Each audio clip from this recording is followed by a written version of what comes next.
नमस्कार. मी प्रणामकार कवी शामराव रामचंद्र कुलकर्णी.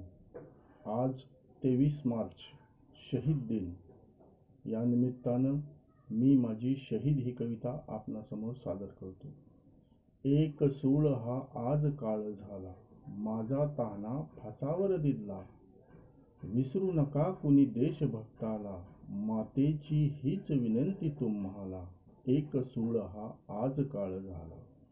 मरण हे व्यर्थ न ठरेल, देशभक्ताचे प्राण चालले.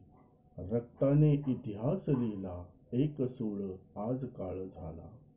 मेहंदी नाही सजली, नाही शहनाई वाजली.